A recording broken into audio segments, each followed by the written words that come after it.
সব সময় সবার আগে আপডেট ভিডিও পেতে চ্যানেলটি সাবস্ক্রাইব করে রাখুন। আমরা বিজয়ের দ্বার প্রান্তে। এটা আমাদের দ্বিতীয় মুক্তিযুদ্ধে জনগণের বিজয়। একটা খুনি, ফ্যাসিবাদী এবং গভীরভাবে দুর্নীতিগ্রস্ত শাসনের বিরুদ্ধে একটা বিজয়, যা আমাদের স্বাধীনতা, গণতন্ত্র, সমস্ত ধরনের মানবাধিকার কেড়ে নিয়েছে। এই বিজয়ের মধ্যে দিয়ে আমরা আমাদের স্বাধীনতা, সার্বভৌমত্ব ফিরে পাব। যে স্বাধীনতা, সার্বভৌমত্ব, মানবিক আর নাগরিক অধিকার এবং জাতীয় মর্যাদা এই ফ্যাসিবাদী গণহত্যাকারী হাসিনা ভারতের পায়ে আত্মাহুতি দিয়েছিল শুধুমাত্র ক্ষমতায় থাকার জন্যে এবং দেশের সমস্ত সম্পদ লুট করার জন্যে। আমাদের জনগণ, বিশেষ করে আমাদের নির্ভীক ছাত্ররা এই বর্বর রাষ্ট্রদ্রোহী শাসনের বিরুদ্ধে জেগে উঠেছে। মহাকাব্যিক সংগ্রামে তারা আমাদের এই বিজয়ের মুহূর্তে পৌঁছে দিয়েছে। আগামী কয়েক ঘন্টা এবং আগামী কয়েকদিন জনগণ এবং একটা দেশ হিসেবে, একটা জাতি হিসেবে আমাদের ভবিষ্যতের জন্য খুবই গুরুত্বপূর্ণ।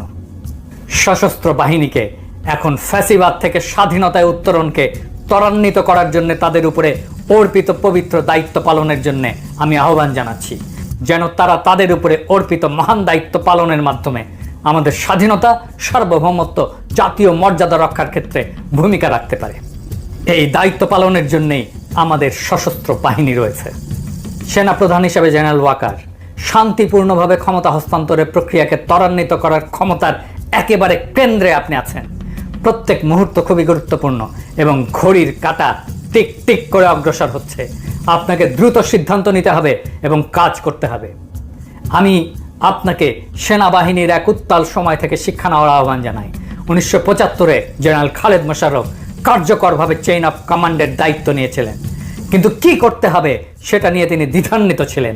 যেই পদক্ষেপগুলি তার নেওয়ার দরকার ছিল সেটা তিনি নেননি, অহেতুক বিলম্ব করেছিলেন। অবশেষে যখন সিদ্ধান্ত নিতে গেলেন, পদক্ষেপ নিতে গেলেন, তখন অনেক দেরি হয়ে গেছে। সে ভারতের পদলেহী এমন সন্দেহে তার নিজের বাহিনী তাকে হত্যা করে। অথচ আমরা জানি সে একজন সচ্চা জাতীয়তাবাদী ছিল, কোনোভাবেই সে ভারতপন্থী ছিল না। জেনারেল ওয়াকার, আমরা জানি আপনি এমন একটা পরিস্থিতিতে আছেন যা খুবই বিব্রতকর।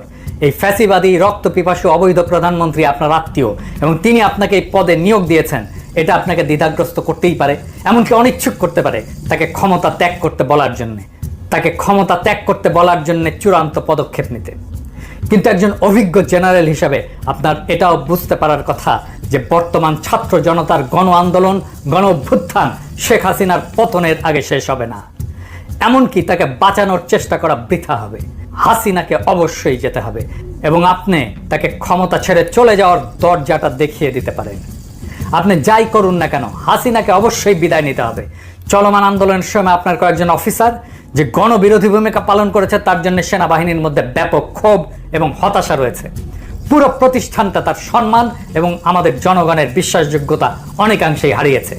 যদি আপনি আপনার কাজ না করেন, তবে সেনাবাহিনীতে অনেকেই থাকবেন যারা অলস বসে থাকবে না এবং নীরবে কষ্ট সহ্য করে যাবে না। তবে যদি আপনি দ্রুত জনতার আকাঙ্ক্ষা বাস্তবায়নের জন্য অগ্রসর হওয়ার সিদ্ধান্ত নেন, হাসিনাকে শান্তিপূর্ণভাবে ক্ষমতা হস্তান্তরের জন্য বাধ্য করেন, তবে হাসিনার ফ্যাসিস্ট শাসনের অবসান শান্তিপূর্ণভাবে সম্পন্ন করা যেতে পারে। যে কোনো বিলম্ব আরো ব্যাপক রক্তক্ষয় এবং আমাদের অর্থনীতি এবং সমাজের আরো ক্ষতি করবে এবং একটা অব্যাহত অনিশ্চয়তা আমাদের শত্রুদেরকে খোলা পানিতে মাছ শিকারের সুযোগ করে দেবে। তাই আমি আপনাকে আপনার নিজের এবং জাতির ভবিষ্যৎ বিবেচনায় সঠিক পদক্ষেপ নিতে বলি। মেহেরবানি করে আপনার বাহিনী নিয়ে এগিয়ে যান এবং তাকে ক্ষমতা থেকে সরিয়ে জনতার হাতে ক্ষমতা হস্তান্তরের ব্যবস্থা করেন।